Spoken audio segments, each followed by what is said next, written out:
Hello friends, आज हम 9th class के साइंस का 10th चैप्टर जो ग्रेविटेशन है वो स्टार्ट करेंगे। इसके अंदर हम 4 टॉपिक्स को क्लियर करेंगे। फर्स्ट, ग्रेविटेशनल फोर्स क्या होता है। सेकंड जो है वो यूनिवर्सल लॉ ऑफ ग्रेविटेशन क्या होता है। थर्ड वन देखेंगे कि इम्पोर्टेंस क्या होता है ग्रेविटेशनल फोर्स का। एंड चौथा जो टॉपिक है वो ये है कि कोई भी ऑब्जेक्ट जो है वो अर्थ की तरफ मूव करता है, बट अर्थ जो है उस ऑब्जेक्ट की तरफ मूव नहीं करता। हालांकि न्यूटन्स का जो थर्ड लॉ है वो कहता है every action has equal and opposite reactions. तो उस हिसाब से अर्थ की तरफ अगर कोई भी ऑब्जेक्ट मूव कर रहा है तो अर्थ को भी उस ऑब्जेक्ट की तरफ मूव करना चाहिए। तो ये क्यों नहीं कर। जो पहला टॉपिक है अपना वो है ग्रेविटेशनल फोर्स क्या होता है। ऐसा कहा जाता है कि सर आइजक न्यूटन ने एक बार एप्पल को जो है जब फॉल होते हुए देखा तो उनके दिमाग में क्वेश्चन अराइज हुआ कि क्यों ये एप्पल जो है अर्थ की तरफ अट्रैक्ट हो रहा है।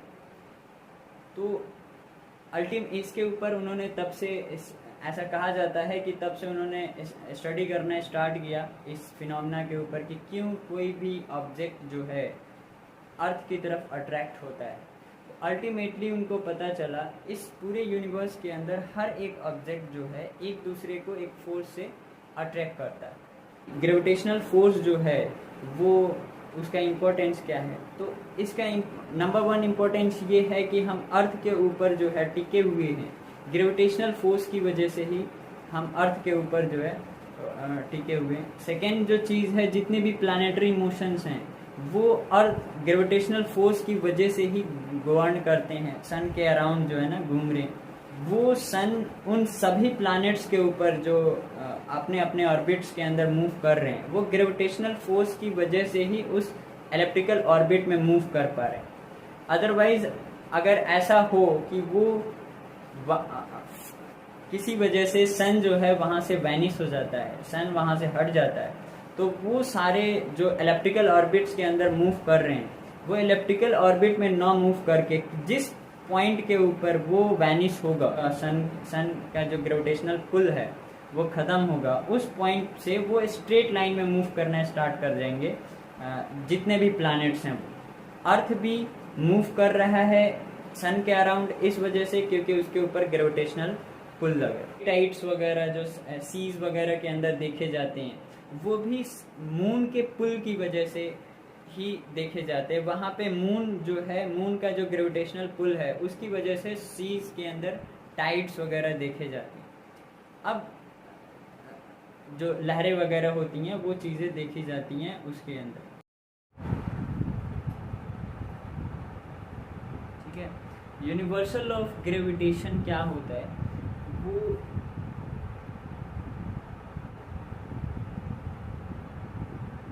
इसमें ये यूनिवर्सल का मतलब है कि जो ग्रेविटेशनल फोर्स होता है वो इस यूनिवर्स के अंदर हर एक प्लैनेट्स के ऊपर, कहीं भी इस यूनिवर्स के ब्रह्मांड के अंदर किसी भी प्लैनेट्स के ऊपर चले जाओ, ये वाली जो लॉज हैं वो वैलिड होती है हर एक जगह पे। पूरे ब्रह्मांड में कहीं भी ये कांस्टेंट रहता है। जो यहाँ पर जो लॉज लग रहे हैं वही लॉज हर एक इस अर्थ के ऊपर किसी भी दो ऑब्जेक्ट के बीच में जो जिस लॉज से उनके ऊपर फोर्स लगेगा वही लॉ इस यूनिवर्स के अंदर हर एक ऑब्जेक्ट के ऊपर लगेगा। सन और मून के बीच में वही लगेगा, सन और अर्थ के बीच में वही लगेगा, दो प्लैनेट्स अदर प्लैनेट्स के ऊपर वही लगेगा, मेट्रोइड्स और एस्ट्रॉइड्स के बीच में इस यूनिवर्स के अंदर कहीं भी वो यही फोर्स को, यही लॉ को फॉलो कर रहे होंगे। ये वैरीज नहीं करता है प्लैनेट टू प्लैनेट। ये लॉ स्टेट क्या करता है, it state that in universe every two objects attract each other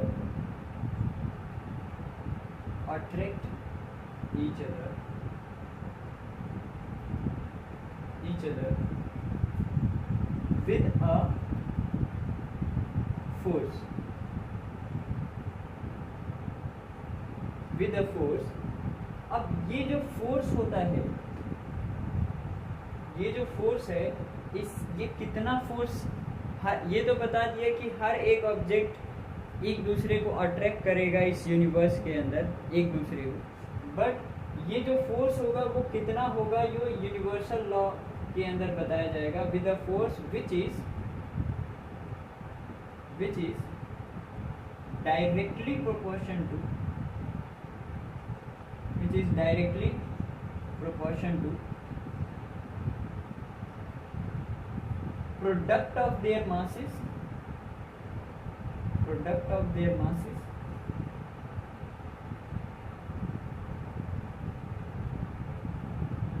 and inversely proportion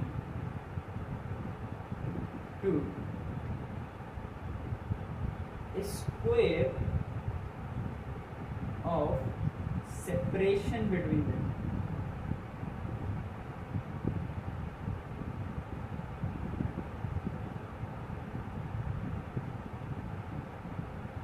ठीक है, ये यूनिवर्सल लॉ का डेफिनेशन है। अब इसको अगर मैथमेटिकली एक्सप्रेस किया जाए, यहाँ पे इसका क्या मतलब है, डायरेक्टली प्रोपोर्शन का क्या मतलब है, and inversely proportion to the square, इसका क्या सेंसेस है, इसको जरा समझते हैं। कि अगर कोई भी दो ऑब्जेक्ट है, इनकी हमेशा ध्यान रखना, किसी भी दो ऑब्जेक्ट अगर बड़े बड़े प्लैनेट्स हैं तो उनके बीच में अगर फोर्स लग रहा है तो उनकी रेडियस भी बहुत बड़ी बड़ी होती है। तो सरफेसेस से नहीं, हमेशा उनके बीच का जो सेपरेशन होता है वो सेंटर से मेजर किया जाता है। इनके बीच का जो डिस्टेंस है अगर मान लो d है और इसका मास मान लो m है, दूसरे m1 है और दूसरे वाले ऑब्जेक्ट का मास m2 है, तो वो कहता है जो फोर्स लगेगा वो डायरेक्टली प्रोपोर्शन होगा इन दोनों मासेस के प्रोडक्ट कर दो, उसके डायरेक्टली प्रोपोर्शन होगा। मैं अभी क्लियर करता हूँ कि डायरेक्टली प्रोपोर्शन का क्या सेंस होता है और इनवर्सली प्रोपोर्शन का क्या सेंस होता है, इसका क्या मतलब होता है और इनवर्सली का क्या मतलब होता है। पहली बात ये बोली गई है उस लॉज के अंदर, पहला बात है कि डायरेक्टली प्रोपोर्शन होता है उनके मासेस की और इनवर्सली प्रोपोर्शन होता है उनके बीच का जो सेपरेशन है, उनके बीच का जो डिस्टेंस है। यानी दूसरा स्टेटमेंट अगर मैथमेटिकली लिखा जाए, ये मैथमेटिकल डेफिनेशन है universal law, mathematical definition of ग्रेविटेशंस।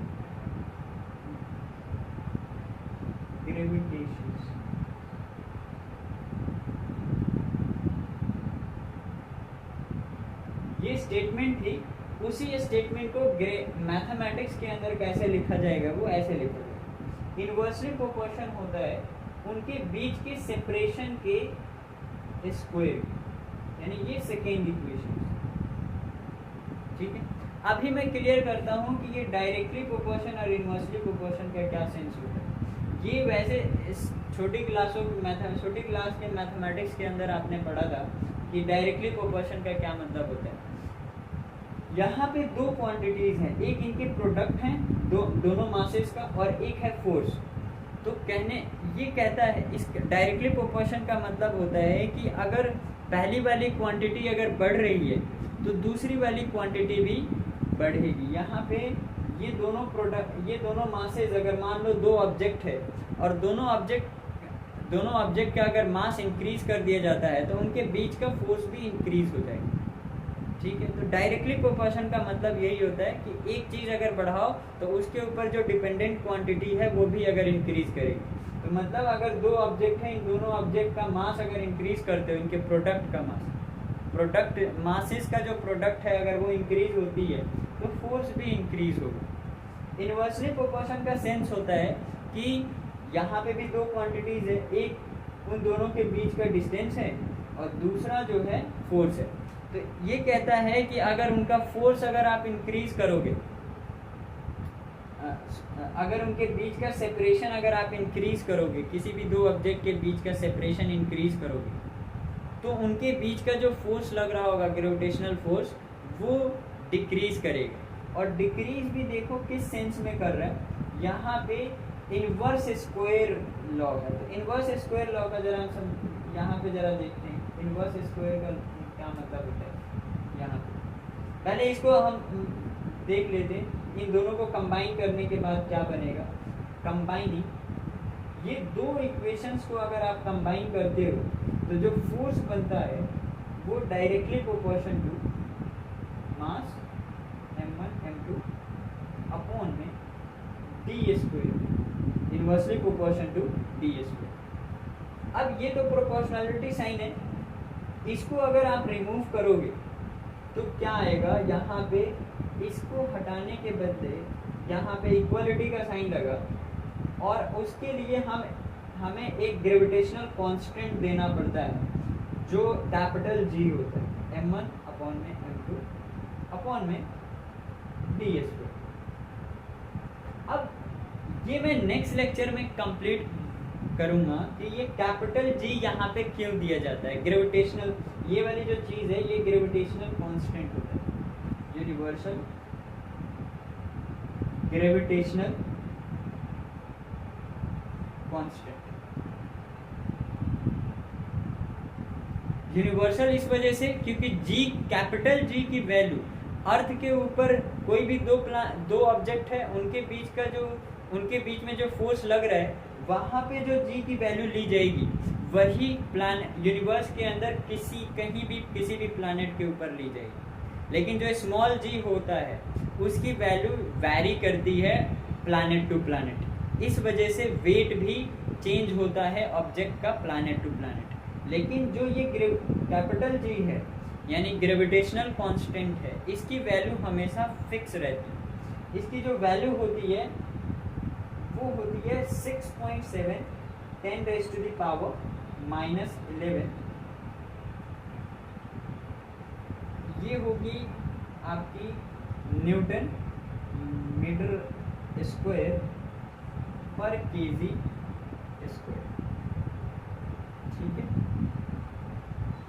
Capital G यहाँ पे क्यों लिया जाता है ये मैं अगले नेक्स्ट लेक्चर के अंदर क्लियर करूँगा। लेकिन यहाँ पे ये फोर्स की डेफिनेशन ये आ गई कि इन दोनों के बीच में एक फोर्स लग रहा है, वो फोर्स जो होगा वो इसके इक्वल होगा। अब जरा इसका मतलब समझ लेते हैं कि ये इनवर्स स्क्वायर का क्या मतलब है। F is inversely proportion to D square. This implies that if separation between objects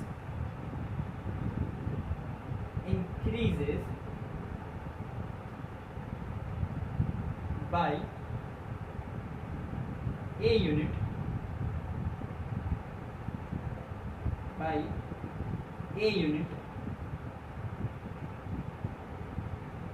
then force between that masses, that objects decrease by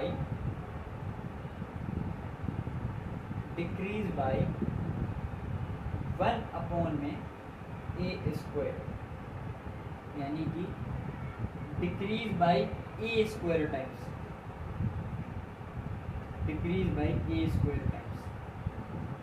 मतलब ए स्क्वायर टाइम्स डिक्रीज कर जाएगा। कहने का मतलब वो जो उसका फोर्स है वो 1 अपॉन में ए स्क्वायर हो जाए।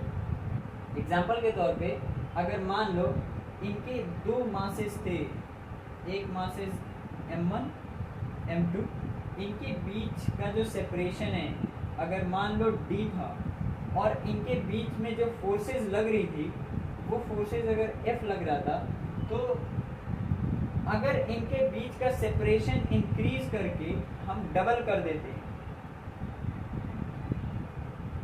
2D कर देते हैं, तो 4 टाइम डिक्रीज कर जाएगा इसके फोर्सेस। तो यहाँ पे अगर फोर्सेस इनके लग रहे थे कितने F is equal to G m1 m2 upon में डी स्क्वायर लग रहा था। तो जरा ध्यान से देखो, यहाँ पे जो F डैश लगेगा वो कितना लगेगा, कैपिटल G की वैल्यू इस केस में भी जितना रहेगी वही इस केस में रहेगी। तो m1 वही रहेगा, m2 वही रहेगा, और जो ये है वो इंक्रीज कर गई, तो 2 टाइम्स ऑफ d, इसका स्क्वायर कर दो, ये आंसर आ जाएगा आपका g m1 m2 अपॉन में 4 टाइम्स ऑफ d स्क्वायर। ये वाली जो वैल्यू है ये ऑलरेडी ऊपर बताया हुआ है कि वो f के इक्वल है, तो उसकी जगह पे f रख दो अपॉन में 4। यहाँ पे देखो हमने जब डबल किया उनके सेपरेशन को, तो जो फोर्स है वो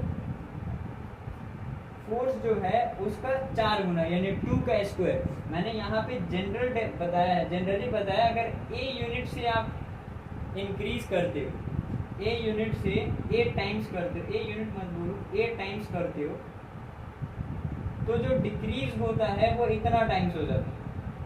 ओके, तो जैसे 2 यूनिट यहाँ पे इंक्रीज किया था या 2 टाइम्स इंक्रीज किया था, d पहले था 2d किया था, तो 2 का स्क्वायर मतलब 4 टाइम्स उसका फोर्स जो है ना डिक्रीज कर जाएगा। इनवर्स स्क्वायर का यही मतलब है कि अगर किसी भी दो ऑब्जेक्ट के बीच में अगर सेपरेशन बढ़ाओगे, जितना गुना बढ़ाओगे उसका स्क्वायर टाइम्स डिक्रीज कर जाएगा उनके बीच का फोर्स। ठीक है, अब ये था यूनिवर्सल लॉ ऑफ ग्रेविटेशन।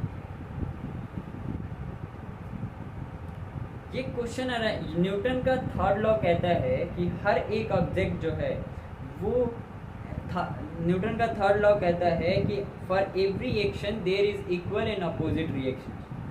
तो क्वेश्चन यहाँ पे अराइज होता है कि ये अगर अर्थ है, यहाँ से कोई भी ऑब्जेक्ट इधर की तरफ फॉल कर रहा है, यूनिवर्सल लॉ ऑफ ग्रेविटेशन यहाँ पे लग रहा है, इसका मास m है और अर्थ का मास m कैपिटल M, इनके बीच में एक फोर्सेस लग रहा है F, मतलब ये जो है इसको अट्रैक्ट कर रही है अपनी तरफ एक फोर्स से, दैट इज F, और ओके, और ये अर्थ जो है इसको अट्रैक्ट कर रही है एक फोर्स से F अपोजिट डायरेक्शन में। जितने फोर्स से अर्थ अट्रैक्ट कर रही है उसको, उस ऑब्जेक्ट को, उतना ही फोर्स से वो ऑब्जेक्ट अर्थ को अट्रैक्ट कर रहा है। तो क्वेश्चन अराइज होता है, ये ऑब्जेक्ट तो इसकी तरफ आता हुआ नजर आ रहा है, लेकिन अर्थ उस ऑब्जेक्ट की तरफ क्यों मूव नहीं कर रहा?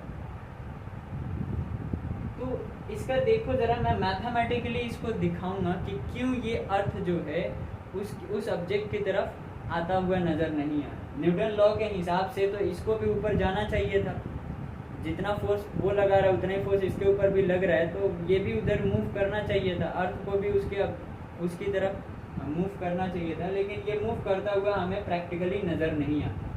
ठीक है, तो जरा देखो फोर्स इज इक्वल टू क्या है, ma होता है। न्यूटन का सेकेंड लॉ से हमने पढ़ा हुआ है ये चीज। ओके, अब यहाँ पे अब फोर्स जो ये लगा रहा है, ये वाली जो अर्थ जो है इसके ऊपर जो फोर्स लगा रही है वो F है, और जिसका मोशन देखना है, ये वाली जो ऑब्जेक्ट है उसका मोशन जिसका देख रहे हैं उसका मास लो और एक्सेलरेशन उसका चेक करना है, तो F is equal F upon में M is equal to acceleration. ये किस केस का है, ये एक्सेलरेशन किसका है, उस ऑब्जेक्ट का जिसका ये मास है, तो एक्सेलरेशन ऑफ दैट ऑब्जेक्ट। और यहाँ पे यानी कि ये चीज़, अब इसका भी पहले एक्सप्रेशन लिख लेते हैं यहीं से। सिमिलरली अगर अर्थ का एक्सेलरेशन देखना है तो आप ये सेकेंड लॉ से ये जो फोर्स का फॉर्मूला है वो यूज़ करेंगे। यहाँ पे हम कैपिटल M लेंगे, हमें किसका एक्सेलरेशन देखना है, A डैश ले रहा हूँ, मान रहा हूँ कि A डैश एक्सेलरेशन से अर्थ मूव करेगा उस ऑब्जेक्ट की तरफ, फोर्स तो उतना ही लगेगा क्योंकि न्यूटन का थर्ड लॉ कहता है जितना अर्थ उस ऑब्जेक्ट के ऊपर लगा रहा है उतना ही ऑब्जेक्ट भी उस अर्थ के ऊपर लगा रहा है। तो फोर्स तो सेम रहेगा, जितना ये है उतना ही ये रहेगा। और ये मास जो है इस बार अर्थ का लिया है, क्योंकि अर्थ के मोशन को देखना है। और यहाँ पे जो था ये इस ऑब्जेक्ट का लिया, तो ये अर्थ का मास है और एक्सेलरेशन अर्थ की है, F अपॉन में m dash that is equal to a dash. ये क्या है? Acceleration of earth.